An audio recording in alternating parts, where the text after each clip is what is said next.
55, first edition. There is a sun shining within you. It is the presence of Christ in your heart. Do not let the clouds of a bad mood, rebelliousness, or dissatisfaction obscure its brightness. The light that comes from outside shines, but it casts a shadow when confronted with an obstacle of any kind. Your inner sun never provokes darkness because it illuminates from inside to outside in abundant jets. With love as its fuel, your light will become more and more powerful, shining blessed in all directions. So let your light shine everywhere. So join me in this opening prayer. Let's give thanks to our divine creator, to our spirit mentors. We ask that you guide our speaker this evening. And may each one of us have open hearts and open minds and be present here in this moment to hear about today's parable, the parable of the wedding feast. We thank you, dear God, for this moment to be together. And may you also send loving vibrations to those who are watching. Well, we thank you, and so be it.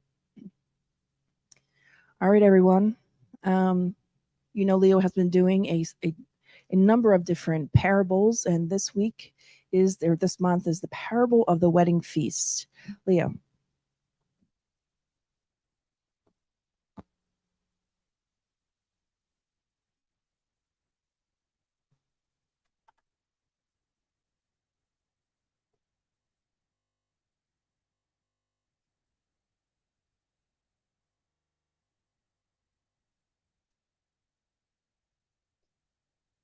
Hello and good afternoon, everyone. Daniel, can you hear me? I want to make sure that I take my notes because there'll be a lot of questions today. Hope you guys study the passages that I sent to you. Everybody's asking, what passage? What are you talking about? No, it didn't happen. It's just a joke. It's like, didn't get that memo, Leo. Sorry. But folks, I'm happy to be here again. As Kirsten said, I mean, we have started this, embarked on this journey to learn from the teachings, Christ's teachings, actually. And we have thus far talked about parables only. And as we progress, we will talk about not necessarily parables, but moments of Christ's life and teachings that not necessarily was prescribed by him as a parable, right? And this one here too, we will talk more about it, is one of the parables that is on the Gospel according to Spiritism. I think I have done 3 thus far that is actually in the Gospel according to Spiritism.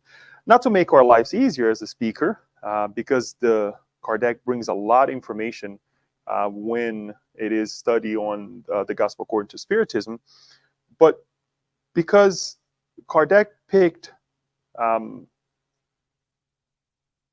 let's put topics to be discussed that was not controversial, that it would truly help humanity to progress, and that's why we try to make it easier on the listener, on the audience, because it is something tangible that we can pick up, right, and say, okay, let me go ahead and study. Does what Leo saying make sense, right? Do I need to study more, or does he need to study more, right? I need to hear from you guys. But that's one of the reasons we pick these parables, these teachings that is on the Gospel according to Spiritism. Nonetheless, it's not an easy thing to understand, right? We're going to read together. We're going to try to make sense out of the information there with our understanding. Most importantly, what I would like to ask everyone is to apply this to our lives. Really, really, really apply this teaching to our lives, right? On how will this make my life how will this make my life, let's say, if anything, happier, right? Or make myself a little bit more responsible, whatever we're trying to achieve, which I believe that it will guide us in anywhere or any way you choose. So the parable of the wedding feast. Unfortunately, the picture that we brought is not so well there on the screen. Little yellowish or whatnot, but definitely I can share with you as well. Send it over to you. Well, I don't want to turn it off and on, and I'll send it over to you, by the way. And if you actually see it online, it will be a little bit better for sure. But this parable, it is the one that we will focus is actually on Matthew chapter 22, verses 1 through 14. But it also can be found on Luke 14, verses 7 through 14, right? The interesting thing is that Matthew is very aggressive with the words, right? When you go to Luke, and if you compare the Gospels, you will see that Luke is that young heart, right? He received the message, and he didn't. I shouldn't say that, but he has a more compassionate heart compared to the other Gospels, right? So if you, this is something that I've been learning on my own, as well as I have heard of other scholars, if you will, on the Gospels, that depending on the Gospel, even though they're talking about the same thing, perhaps they were bringing a parable, you will see that there are some variations and some different ways to bring that information. Nonetheless, the two of them are very effective, and we're going to stick with the one that is actually on the Gospel according to Spiritism, which is a little bit more harsh than the other ones. If anything, when we're studying parables, I always like to say this, is that we want to make sure that we take the parable and really study as well the context. Who was Jesus talking to? Where was he? What are the elements that are being used? And we're going to go through it quite a bit. Want to make sure that I watch my time as well, even though we're starting a little bit late. But all right, so the parable of the wedding feast. Let me ask you this: who has here studied the parable or read before? Okay, all right, right, that's fine. I mean, and it can be also let's say confused with other ones as well. But we're not going to go there. Let's not forget ourselves, lose ourselves. So what is the parable?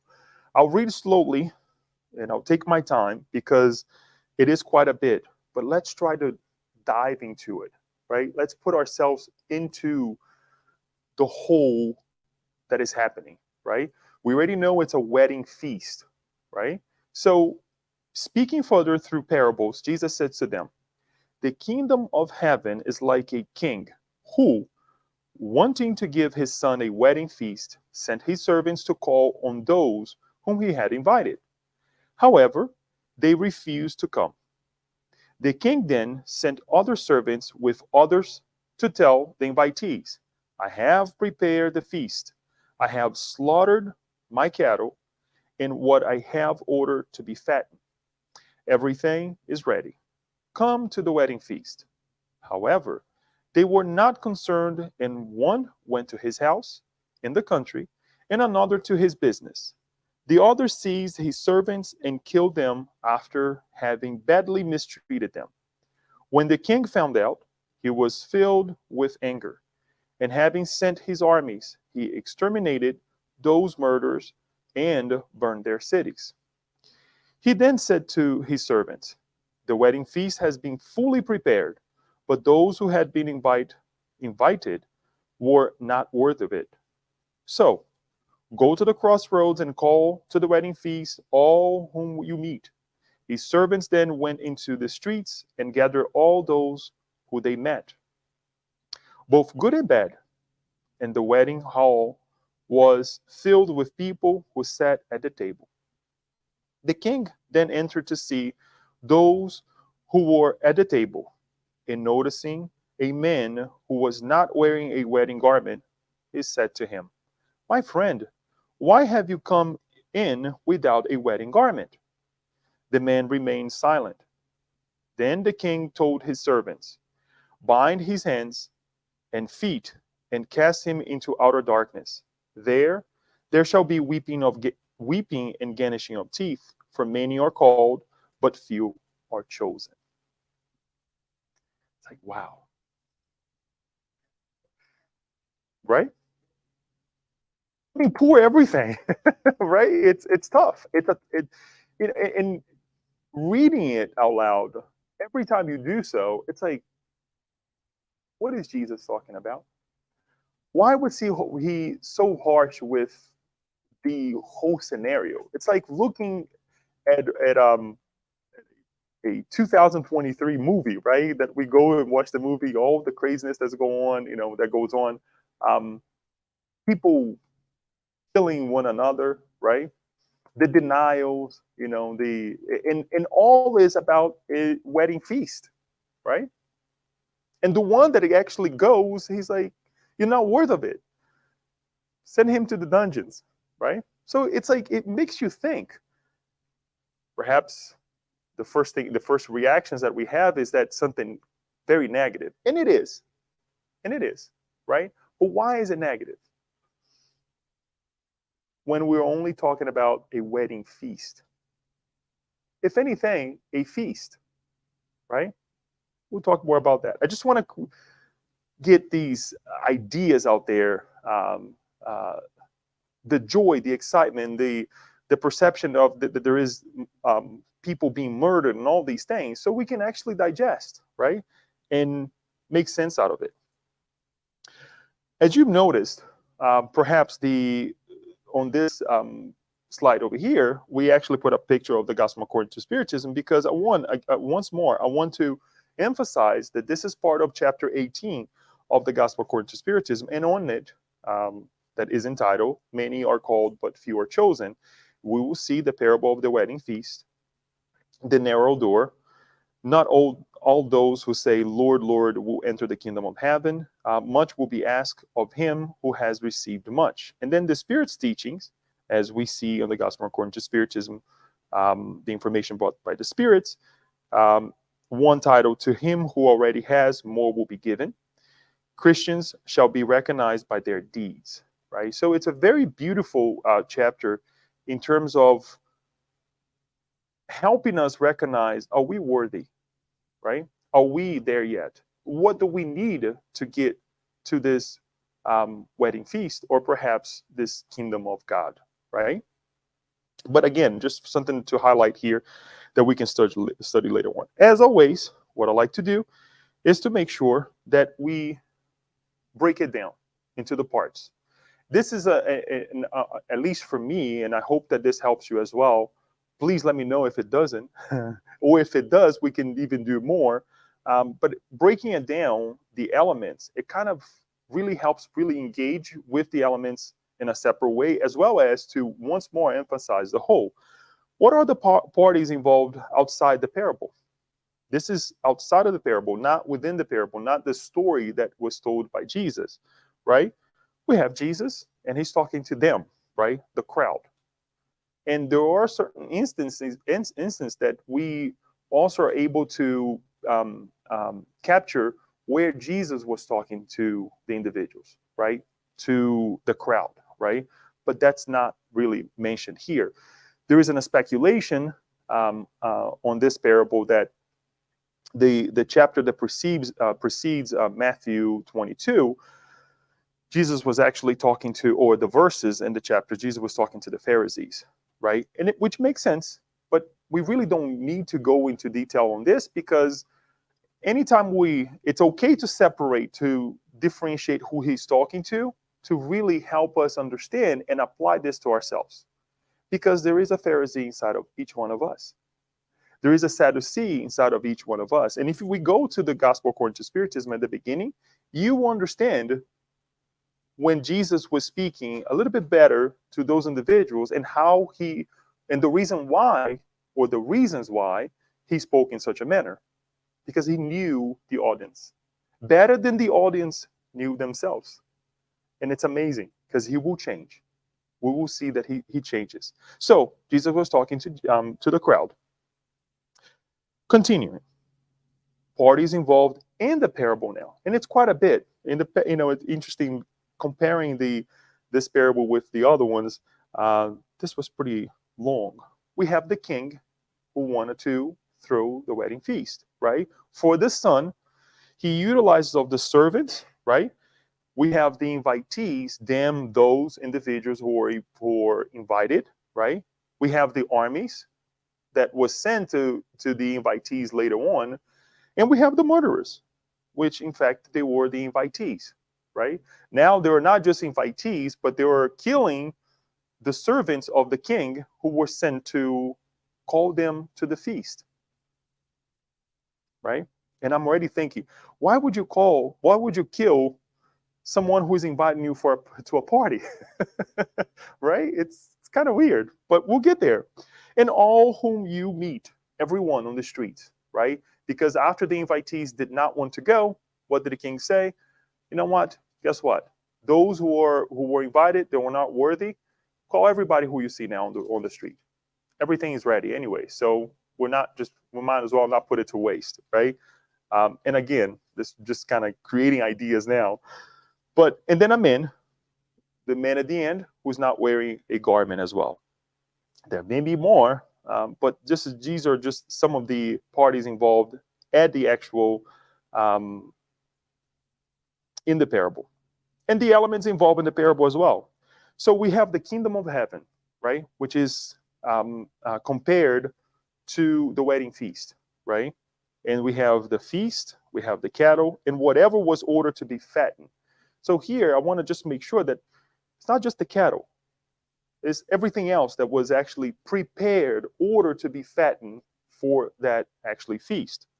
The house in the country, the business, the burned city, the crossroads and the streets, the wedding hall, at the table, and I add the table as well, or at the table to make it a point at the end, and the outer darkness as well, that we see at the end, where that individual who was at the table and he did not have the garment, he's sent to that outer darkness, right?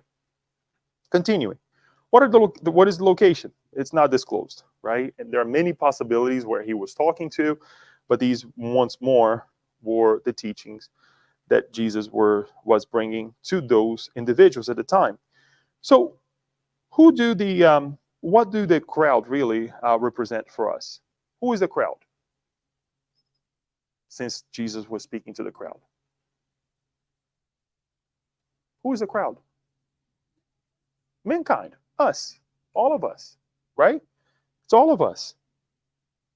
And who does the man not wearing a wedding garment represent?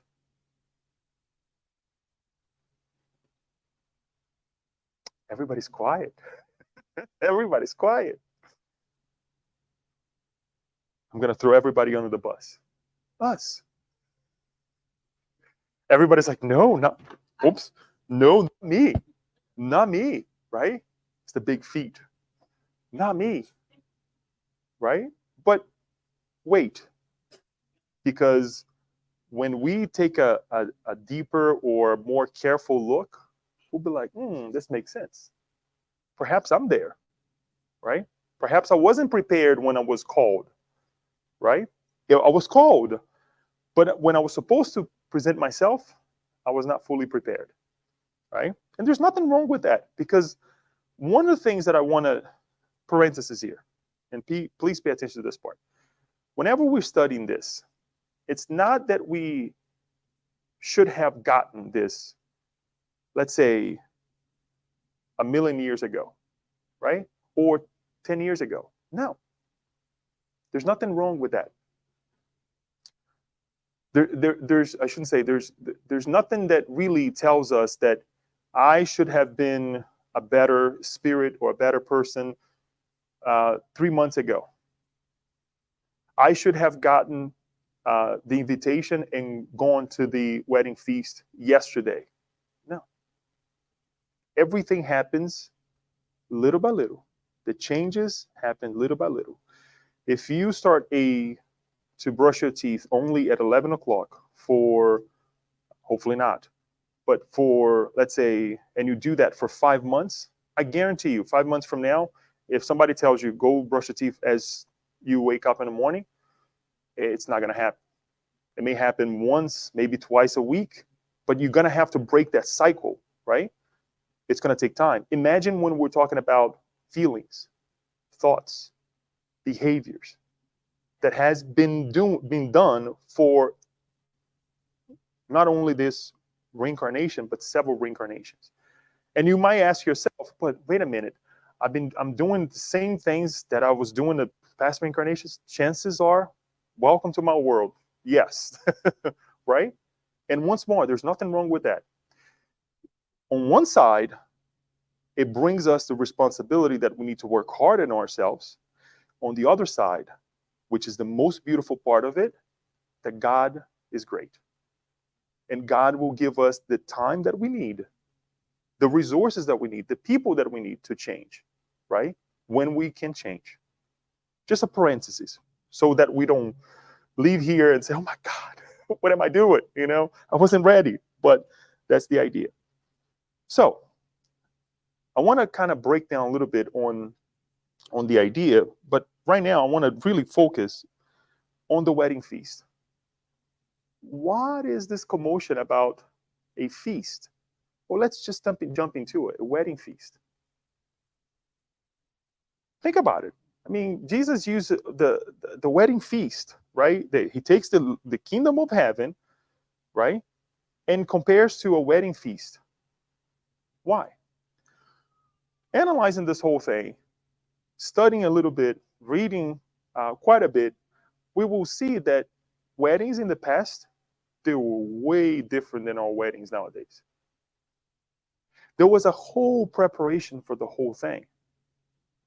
Anytime we are throwing a party or hosting a party, I shouldn't say throw a party because that sounds a little bit weird, but hosting a party in our homes, what do?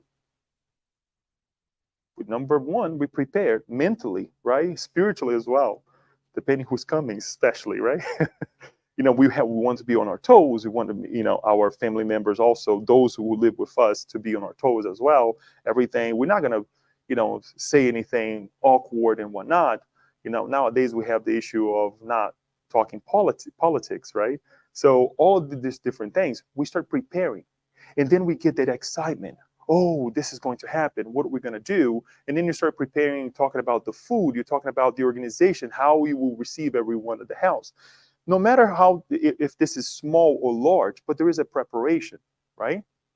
And those who are involved hosting it, right? They're all combined. They're all in the same thought. This is what we're going to do. This is how we're going to act, which is a beautiful thing, right? When we have somebody at our homes, right? And the same thing we feel when we are going to someone else's party or feast, whatever that is, or just a simple dinner, that everything is in place. And if it isn't, guess what? We do our best to help as well, right? But again, I want to just give this idea of preparation. But back then, the wedding was prepared as we see that the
$100,000 for a whole year preparation for all these people, right? It's a lot of money. And this is for a union of a lifetime, right? But coming to find out, as we went deeper on this whole thing as well, that we're going backwards. That there is a study made by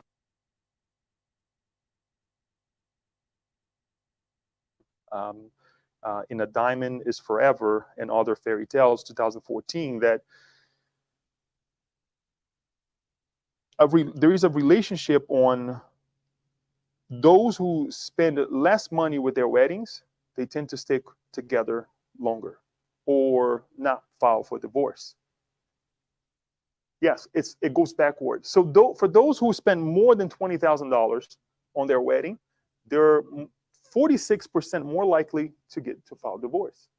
Those with 10,000 to 20,000, 29%, 5,000 to 10,000 is the preference point there that they put. And then 1,000 to 5,000, 18 less likely, 18% less likely. And then to $1,000, 53% less likely.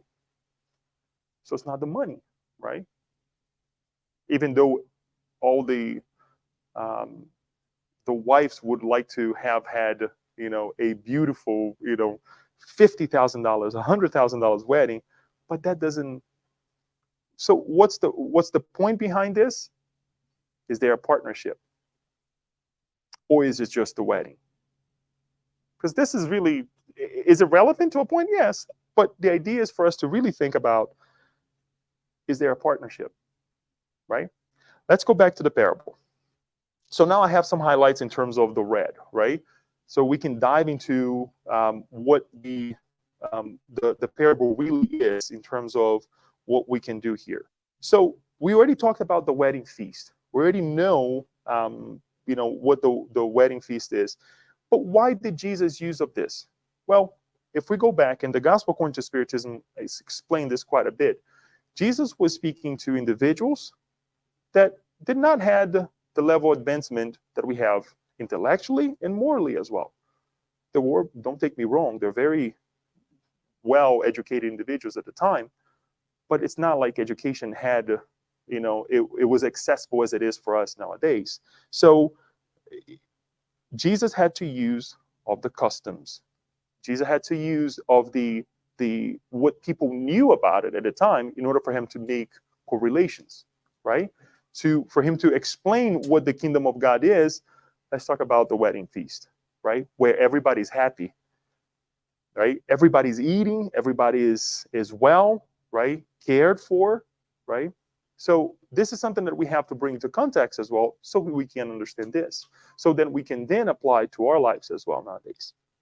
So the other idea that it's important for us to think about it as well, Jesus was talking to individuals that they were polytheistics. They believed in many, many gods, right?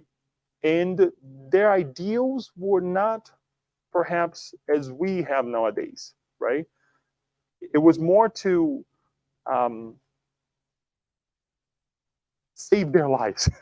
I was going to say something else. Save their lives, to maintain themselves alive, right? And to maintain their loved ones alive as well. And the idolatry as well of several gods also made them very vulnerable in terms of whatever we see, whatever we hear, that's God, right? So all of these things we got to take in consideration. One of the beautiful things that happened at the time as well is that Hebrews, they were what? The first monotheistic individuals of earth, right? That's a huge leap that we have. And we're going to bring a passage from this beautiful book On the Way to the Light here soon, but let us understand the severity of what this is for us, right? We're talking about a civilization, the first civilization that is coming, a group of people that is coming and saying there is one God, right? Imagine if we can utilize or whatever it comes to mind. I mean, I don't have anything right now that I can, an idea that pops up right now, right? Or somebody invites you to do something, right? We're going to be skeptical. Well, wait a minute. Well, what is this, right? And imagine that group of people, a great percentage saying there is only one God, right? Do we think that everybody confirmed with that idea? No. If they did, many of us, perhaps, if we go to Brazil and you ask people, what are you? I'm Catholic, but they've never been to church. It's like that confirming it, saying everybody's Catholic. Maybe I should say that I'm Catholic as well, right? Or my family members, they're Protestant. Yeah, but they've never been to church. They've never been to a mass or whatnot.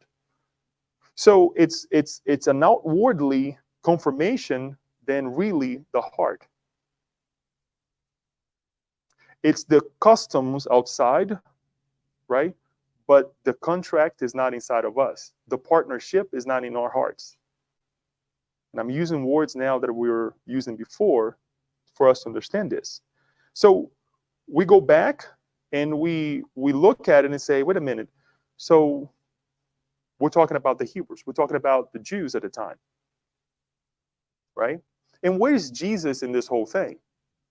Well, let me read this passage. I was going to read it later, but I think it's important just for us to.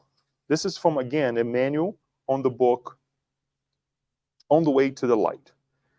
This is him describing what he calls the choosing of Israel.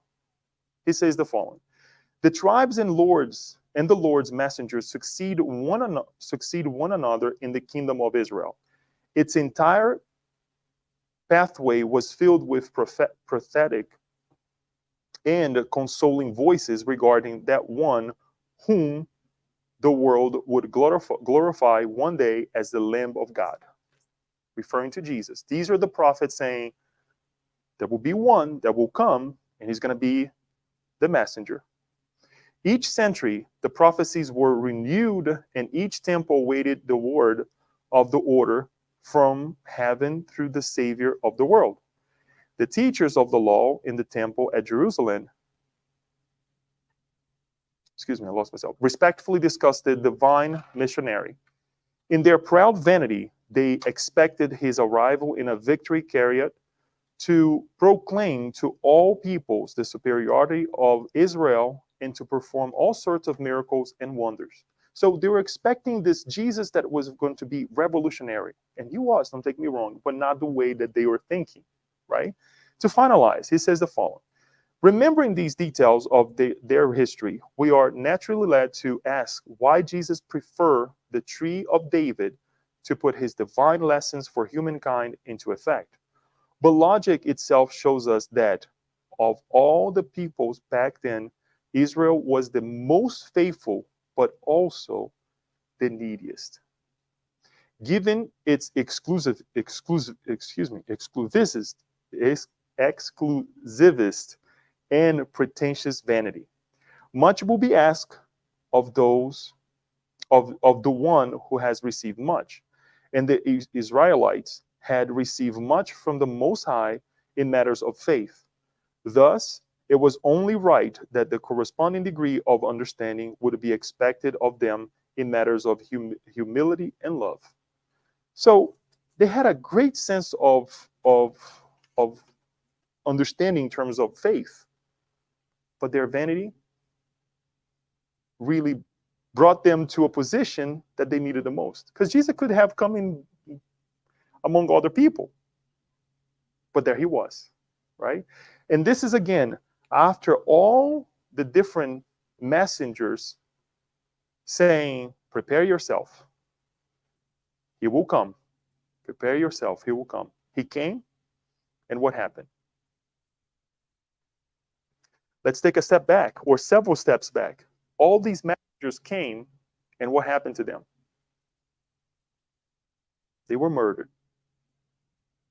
And I don't want to say that, if we go back to all these prophets, they were not necessarily physically murdered, but their idea was, their thoughts was as well.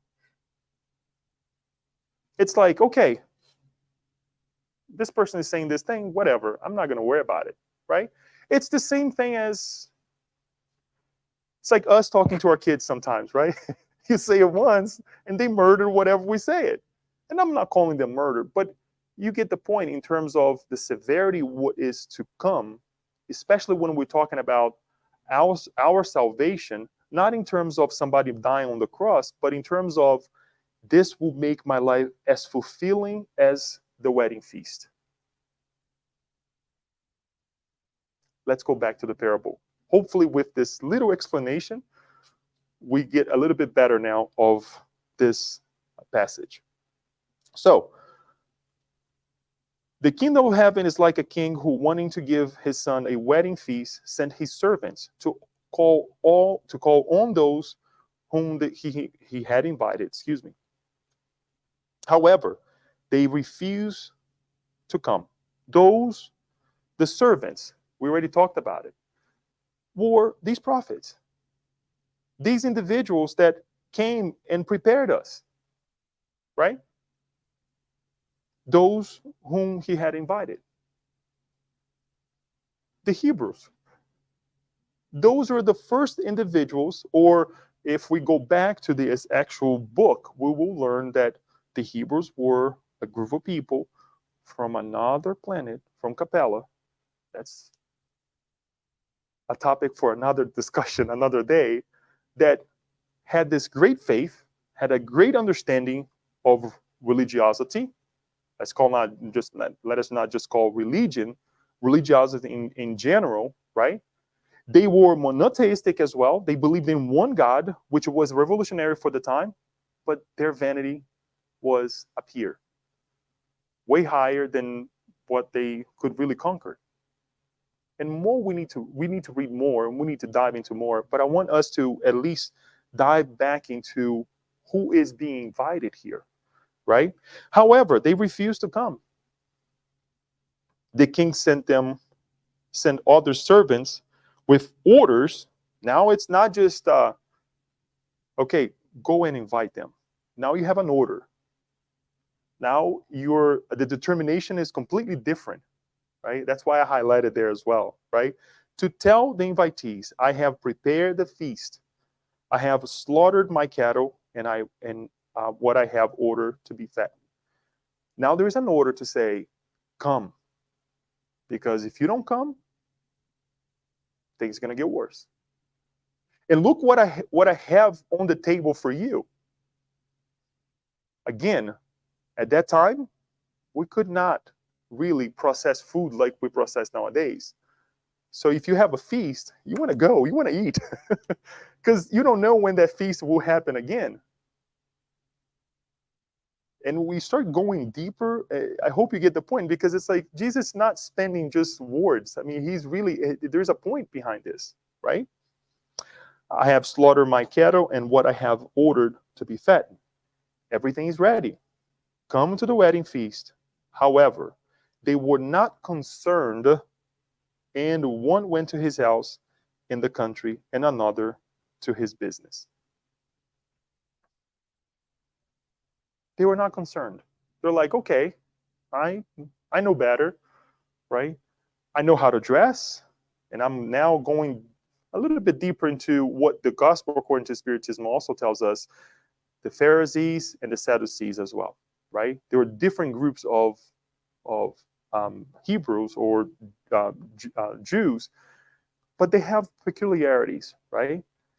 The Pharisee with their garments, with their outer religiosity, right, showing to others that they knew quite a bit, and they did, but it was more an outward type of religiosity, of faith, right? The heart, there was no contract whatsoever with God. And they imposed this on others in such a way that they were they were detested by other groups as well, right? And the Sadducees, they're skeptical. They're just whatever, right? So some of them, like many of us today, they had their excuses. I need to take care of my business. I have to work tomorrow, right? Is this going to end? Or if I sit down and read this book, No, but I can watch TV. I have to do stuff at home. And don't take me wrong, folks. We all have to live this physical life. But how many excuses, just like them, we also put in our lives? When we are being called to do something different with our lives, right? The house in the country, with the vacations, right, of life. And there's nothing wrong with vacation. I love them, especially when you call Leo to the beach. I'm there before you are, right? But what about the moments that we are in a meeting or that we are doing something useful for our lives, but in our minds, we are wandering in the vacations of life, right? In the craziness of life as well. In the business that, in fact, we have to take care of. So this did not only happen then, but happens nowadays. Not putting this whole thing over here that, we're being called as well by several servants, right? When somebody calls us, oh, can you help me with, something that I need help at home? And we're not talking about religiosity, of being a servant, or being somebody who is kind, right? Or we need to feed somebody. That's a calling, right? The other sees his servant and killed them after having badly mistreated them. We already mentioned how many times we are called, the servants, they come, and we mistreat them. And we truly mistreat them, sometimes verbally, sometimes intentionally or not, whatever that may be, right? Sometimes it's just a simple conversation. I've been analyzing quite a bit at work, and it's the psychology that Joanna de Angelis, along with Spiritism, comes and starts knocking on our door. I, Leo, tend to say things to people that will confirm with my ideas because it's convenient to me. People will come and say things to me that they know that I will agree with them. Because the moment that I don't agree with them, it's not going to happen. The moment that the persons know, or I know that if I come to Louise and say, Louise, I'm going through this trouble. And Louise will say, okay, Leo, but I don't agree with your idea on how to resolve the issue. That will be the last time I'll talk to him about my problems, because he's not confirming with me. He's not agreeing with me on my ideals, right? Don't worry about it. It's up front there, the camera. So when we look at these things and we say the servants, they come and we don't agree with them, guess what? We push them aside, right? We badly mistreat them, especially when there is something, again, related to our exaltation towards God, right? Our elevation towards God as well. When the king found out, he was filled with anger, and having sent his armies, he exterminated those murderers and burned their cities. Now, with Spiritism nowadays, we were, quote unquote, helped to understand that would be a very vengeful God, right?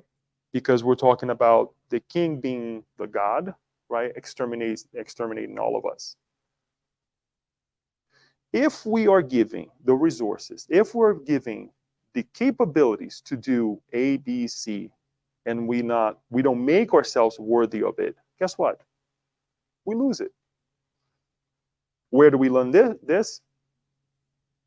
The parable of the talents. What happens to the one who buried that one talent? He lost it. Simple as that. So the extermination here is, okay, you were given this opportunity, and it's not like there will be other opportunities in the future, but this one, wasted. So when we're talking about the burning the city, we have seen several different groups of people, civilizations being burned down to the ground. And where are they now? Right? The Romans. Right? And we see this happening over time. And then we see this happening with ourselves as well. Right? Hopefully, the Leo today is a different Leo than yesterday. And a lot was burned down, right? To say, we need to bring it to the ground so that we can build something new as well, right? So there's nothing, law of transformation, right? There's nothing wrong with that. But it happened because the way they act, the way they propose the idea to themselves. Moving on. He then said to his servants, the wedding feast has been fully prepared, but those who had been invited were not worthy of it. Just as we mentioned. Look, they were prepared. As Emmanuel said, the Hebrews at the time, they were prepared. They had a great knowledge. But when they were called, they did not show up. So, consequently, not worth of it.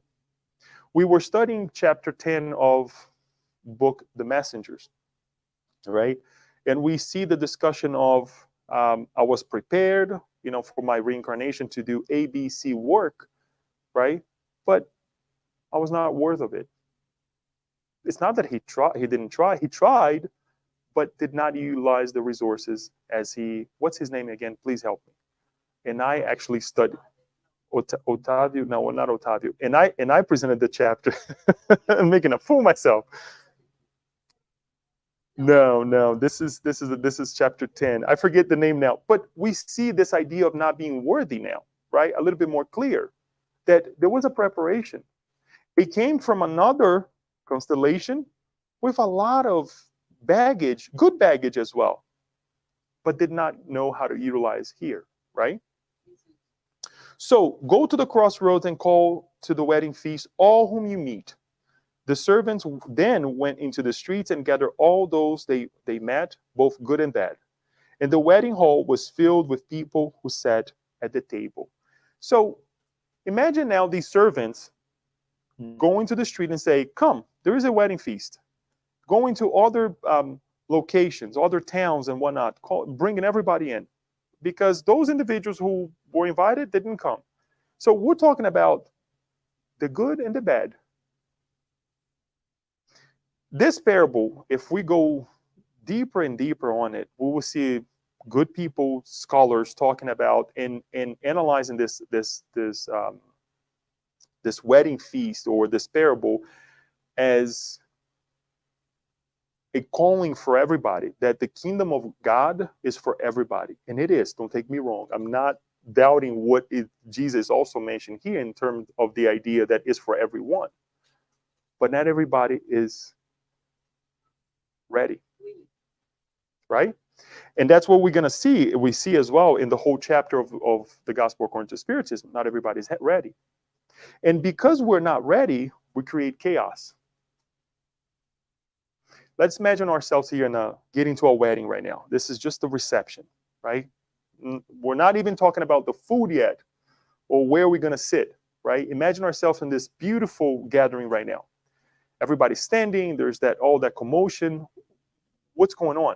You don't know where you're going to sit. Where are the people that you know, right? You want to sit next to the people that really agrees with you, right? Or you know them because you don't want to be left, out, right? And there's all that commotion. Now imagine having people from everywhere. Joel, thank you, Joe. Imagine having people from everywhere, people that you don't know. I mean, these are different villages. These are different crossroads, as he's saying here, right? Imagine the chaos. Let's hold that idea, and then we're going to come back, okay? The king then entered to see those who were at the table, and noticing a man who was not wearing a wedding garment, he said to him, my friend, why have you come in without a wedding garment? Well, we just said it, right? If you're calling people from outside, not necessarily you're going to get individuals understanding the actual celebration. I would like to say, not a celebration, but the event in itself or the severity of the event. Because we're not talking, when I say severity, it may sound a little bit severe, right? Redundancy here, but the seriousness of the event. It's a wedding feast. We're celebrating what? The partnership of two individuals. And the idea here is celebrating the partnership of us and God, right? So they don't know. So they're going to come whichever way. That doesn't mean that the king was not nice enough to say, call everybody, bring everybody in. And I'm quite sure that the servant says, this is a wedding feast, by the way. Make sure you dress appropriately, right? But they didn't. They were like, whatever. Because of the level of understanding of where they're going to, they don't know, right? So who is at fault, you may ask? Well, the king did what he was supposed to do. He called everyone. But there is a responsibility on us, right? If I'm going to the center, like I said, I love the beach, but I cannot be wearing flip-flops, right? At least I have to shave, do the things that I have to do, to be considered appropriate, right? To go to the Spiritus Center.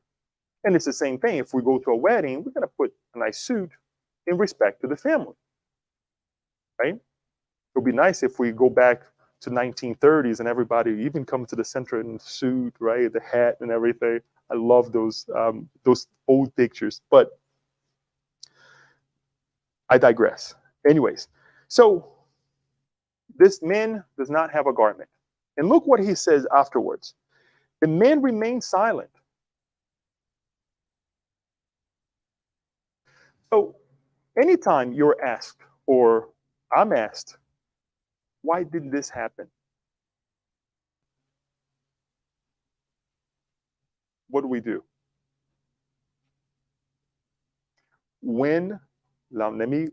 Here's the caveat. What we do when the heart is hurting, or when we know that we understand that we did something wrong. What do we do?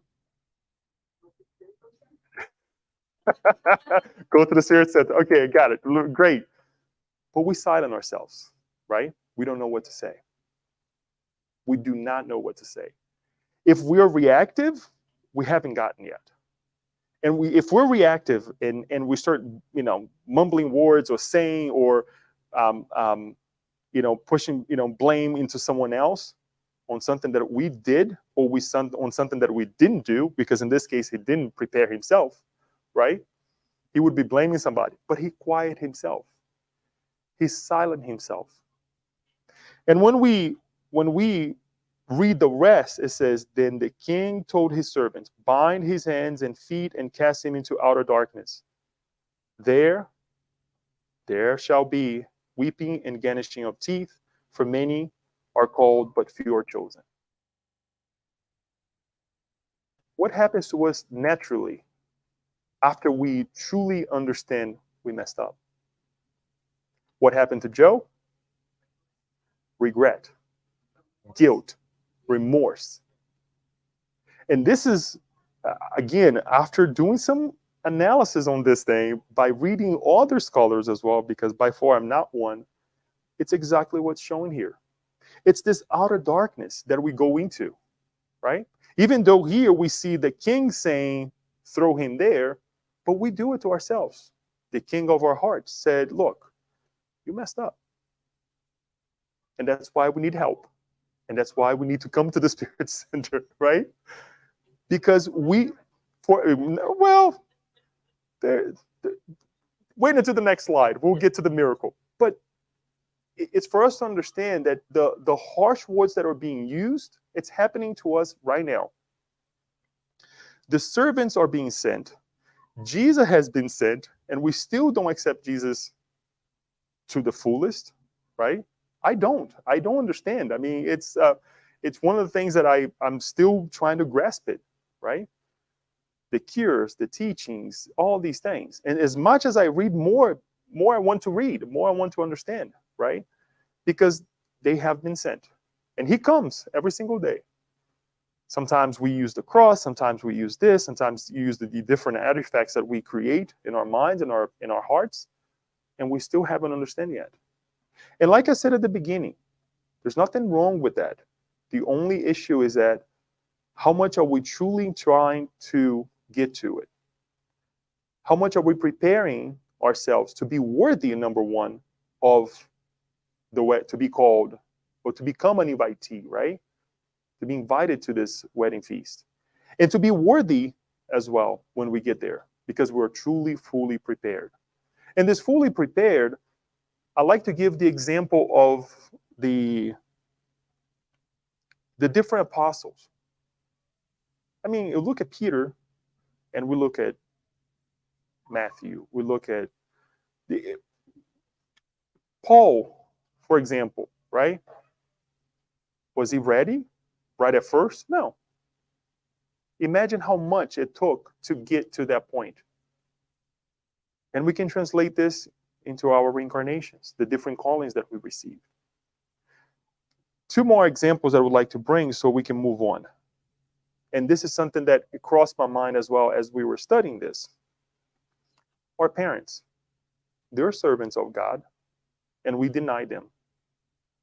Denying them, we're denying God, right? Our older brothers, or somebody, a brother or sister that comes to us and gives us, Leo, you need to do this differently. Or perhaps stop doing this, right? Right? And sometimes we receive that unwanted coaching, if you will, but they give it to us. And we just push them aside.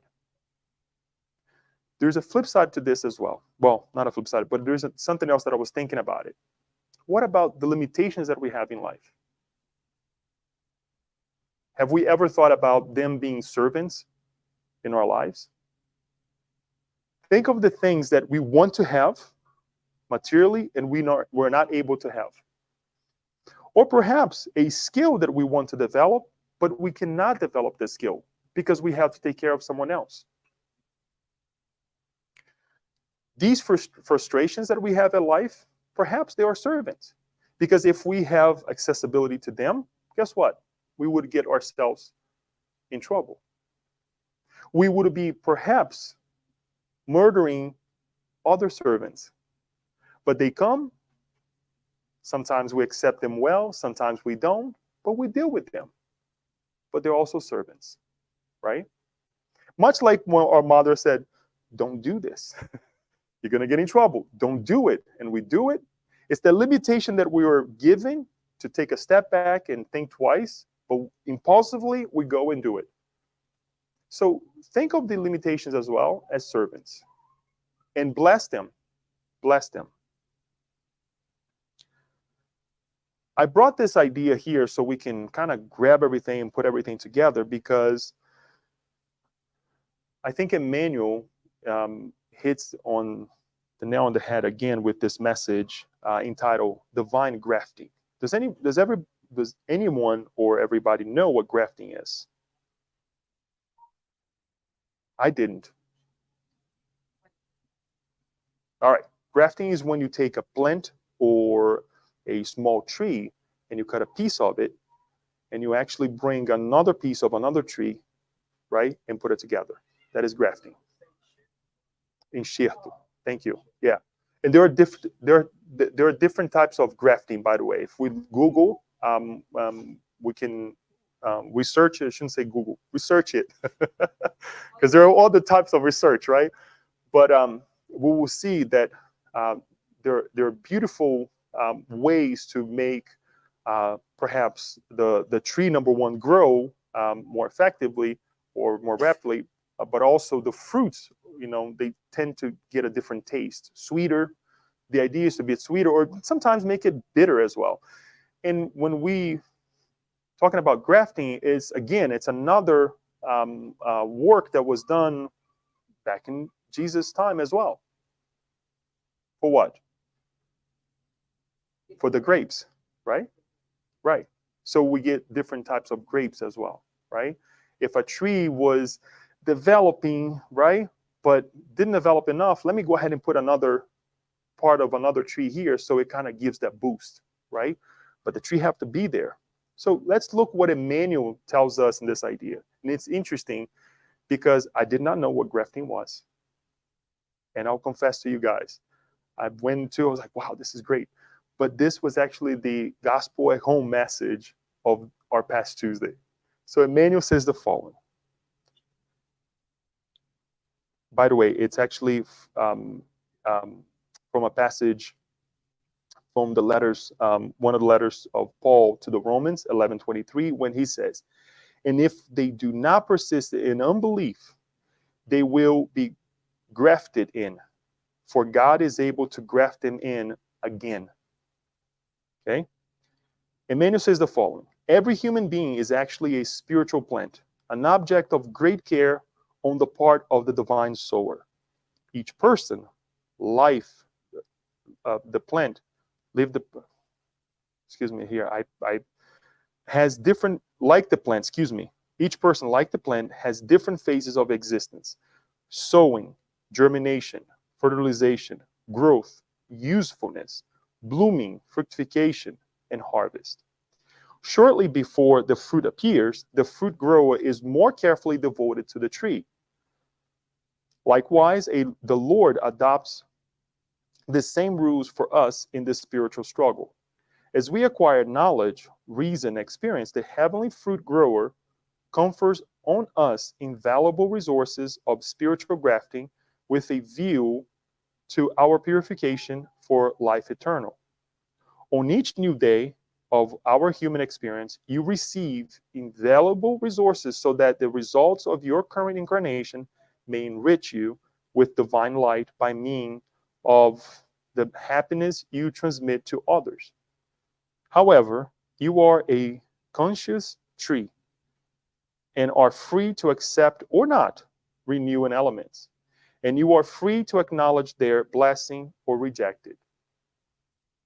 Carefully reflect on how many times the sublime sower has called you to grow spiritually. Heaven's grafting in searches for us in 1,000 ways. Today, it may be found in an edifying conversation. Tomorrow, it may be found in an instructive book. The day after that, it may be found in an apparently insignificant gift that comes your way. So, if you intend to grow spiritually, take advantage of heaven's contributions, illuminating and sanctifying your inner temple. But if this belief is currently isolating your mind, winding your energies around the reel of selfishness and, the grafting in of sublimation will search for you in vain, since in the area of spirit you still do not produce the sap that favors the abundant life. How many times we have been called? How many times we have received that extra arm, right? We were talking about this, right? How many times we have given that second set of eyes by someone else? The servants of the parable. How many times the limitations came and say, don't do it, and we went ahead anyways? How many times again we were seated at the table and we were not fully clothed? So if I ask you again, the man that did not have the garment, who does he represent?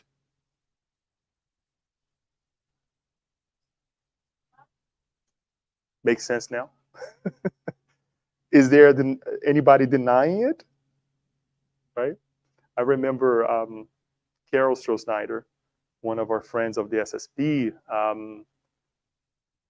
one time she posed to us the question of I think she mentioned that she didn't pose the question. She mentioned to us that when she's going to have her God at home, she dresses. She cannot do the God at home on her pajamas or something, right? She at least puts something decent, right? Because she's like, my mentor's coming and I don't want them to see me like, like, oh, really? But it was a cute and funny thing. But let's prepare ourselves, right? If we want to make this communication as effective as possible, let's prepare ourselves. How do we know, how can we believe that my mentor is going to come and talk to me more directly, let's say, when inside of me, I hate my neighbor, I hate my brother, my mother, my father, whoever that is. And I'm not here to say that we're not going to have um, let's say, misunderstandings, right? Or go through difficult times in life. But if that is the only thing that is consuming our minds and our hearts, guess what? That connection is not going to happen. We're going to be at the table waiting for them, but we're not going to be worthy. We're not going to be ready, right? So when we read this, oh gosh, where is it? This beautiful parable. I know. Okay. So are we really paying attention to only who Jesus was speaking to? The Pharisees, the Sadducees? No, he's talking to us. And it is right now, right? So I hope that we get the message. As difficult as it is to talk about a parable where people is killing one another, right? Like a horror movie. But it's important for us to really pay attention and share with ourselves first as we study and share with one another too. Daniel, do we have time for questions or comments?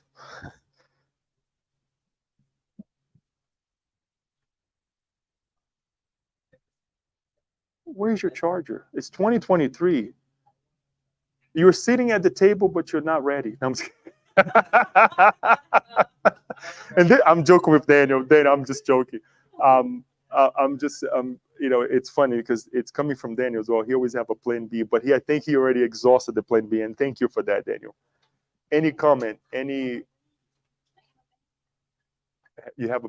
has a bank. If there's a will, there is a way. um, Anybody has a question, a comment that perhaps you would like to share? Kirsten.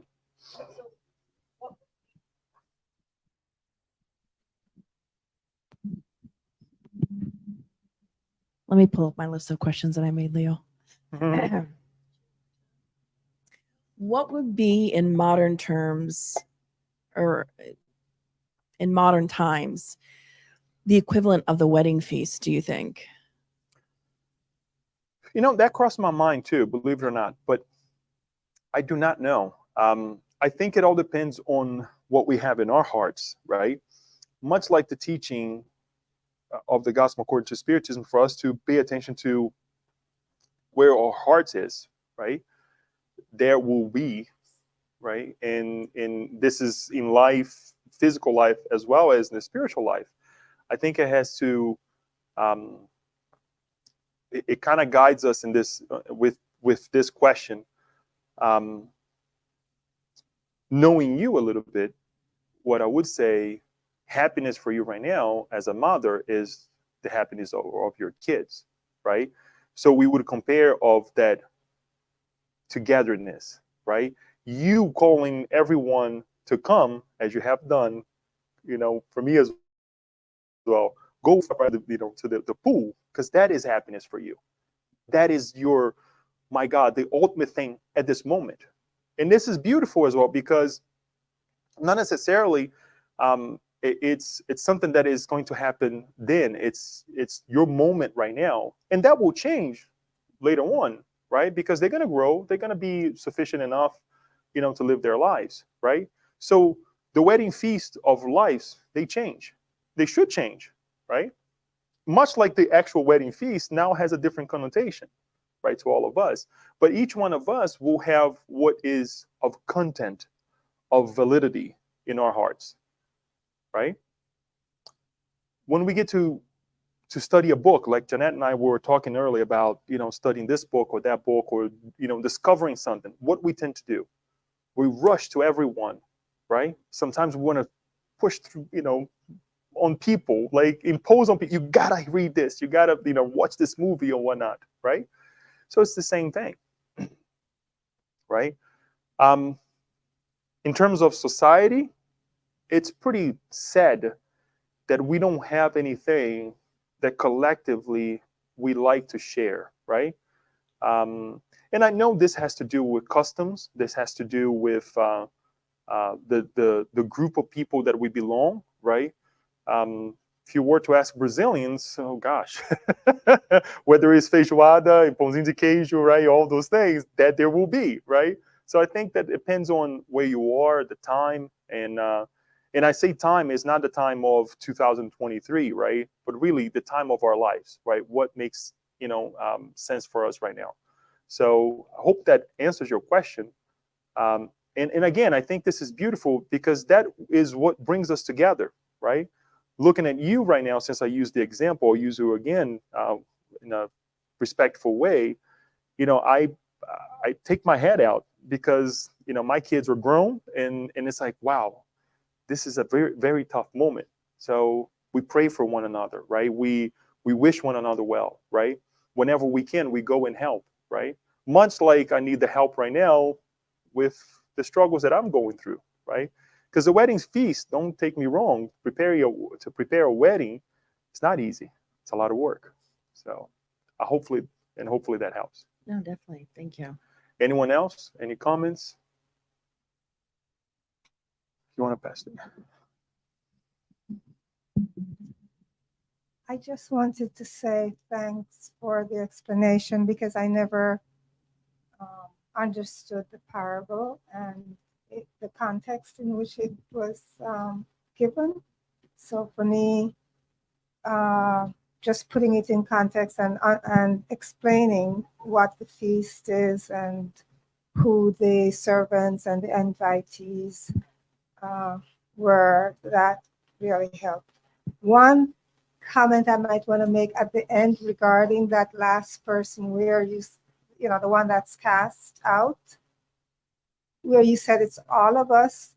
And my thought was it's not necessarily, it is all of us, but I just thought for me, the better way to understand it was it's any of us. Mm-hmm. There's a slight difference there. So, because there's some people that won't be cast out. So instead of all of us, I would say any of us. Right. At any time. Thank you, and thanks for that correction. And that is much like I was talking, with Kirsten in terms of how we live. I think it would be the better word in terms of in relation to that. You're right, in any of us, right? Because each one of us, we're going through our own struggles, right? Each one of us, we are called for different tasks, for different feasts, not necessarily a wedding feast, but a feast that has a great importance as well. And we don't make ourselves, we don't prepare ourselves fully enough for that moment. So that in fact can be any of us, right? And again, to the point is that the callings are different. The moments are different, right? So I can never say that, the same, you will receive the same calling that I'm receiving. Putting a talk like this together, it is a calling, right? I have a wife that she actually asks, what's going on? And I'm thinking, and my face expression is like, oh gosh, what am I going to say, right? And I get super worried. And she's asking, like, well, if I explain this to her, for her, it will not have the same meaning, right? But it is it is a calling, right? It is a servant that comes and say, pay attention to what you're going to say, right? So all of these things, and again, I'm not just saying that, oh, I'm giving a talk. No, because perhaps we have to give the talk with someone at work, kids, right? The husband, the wife, all of these things, and life in general, ourselves.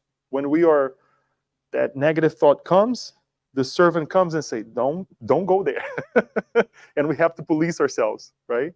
So thank you for the ideas and how we actually really present ourselves in terms of who we're called or not. Kirsten. We have a question from Yasko.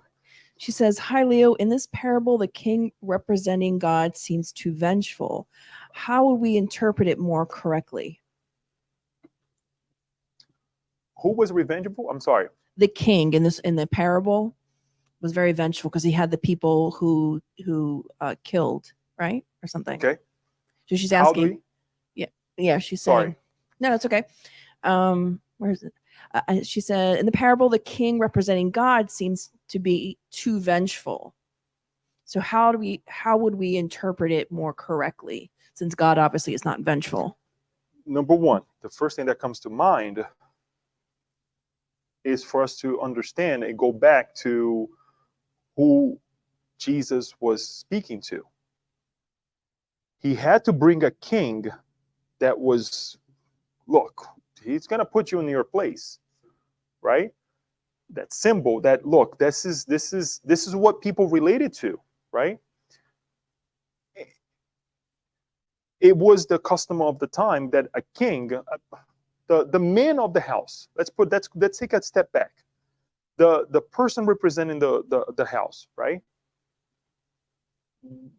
Once he said something, that was it. It was patriarchal. That's it. I mean, there's nothing going above that last word, right?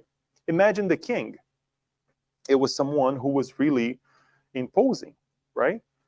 It's that individual that perhaps just by looking at it, we're like, oh, right? And today we understand that we are at that position, right? Not as a king, but, well, perhaps as a king as well. But, when we are, oh, I am, who are you? Well, I'm Leo, right? But right now I work as so and as in this position at my job, right? So that's number one, for us to really understand who Jesus was talking to and how we connect with this today. I would say that king sometimes it's inside of us. This God that this king is representing, it's inside of us. It's our belief of God. It took the first revelation with Moses to present this God that was very strict, right? And then Jesus comes and says, my Father. There was another leap in society as well, much like the Hebrews as the first monotheistic group of people on earth. And then Jesus come and say, the Father, God the Father, right? And we still don't see as the Father that wants us to receive this wedding feast, right? We sometimes settle to go to 7-Eleven. It is true. Think about it, right? We settle for something. No, I want the best food. I want the best meal of my life, right? That God is inside of us. So it's a matter of how we actually allow that to either get out of our lives and really understand that God in a different. Hopefully, Yasku, this helps, because I would believe that that's how we need to deal with it, right? To really understand who Jesus was talking to, and then how we are bringing that inside of us as well. I just wanted to add a little bit on your answer to Yasko, is that also Jesus could not have a reference different what the people Could that not we give know. a reference. For example, I'm going to make an example. We cannot tell our dogs how computer works because it's not part of their daily life. So get a powerful entity in that time was the king. So there is no other way that Jesus could bring to explain to us about how powerful God it is, but get something that we already know, right? Yeah. So I think that explained why they need to use some features that we will relate to. Right. Right. Yeah, I mean, and one thing that I would add, and thank you, Daniel, for that, is also language also was limited, right? So we have to, and then nowadays we have spiritism that brings to us that God is what? The first cause of all things, right? First cause of all things. It's beautiful, very short, right? Very simple, and we understand very little still, very, very little. And the final thing that I would like to, since we were talking about God, is that the reminder that He is the way, the truth, and the life. Through Him, we'll get there, right? It's not to the many titles that I have, the so many reincarnations in this or that position that I have, but the good inside of me will take me there, right? So that we habilitate ourselves that with the idea that without charity there is no salvation, which is exactly what it said at the end of the comment of this parable in the Gospel according to Spiritism, that if we have that in our hearts, we will be participating to this wedding feast. Okay, so thank you for the time to be heard and to share this with you. And we will continue with our meeting for our prayer and passes as well.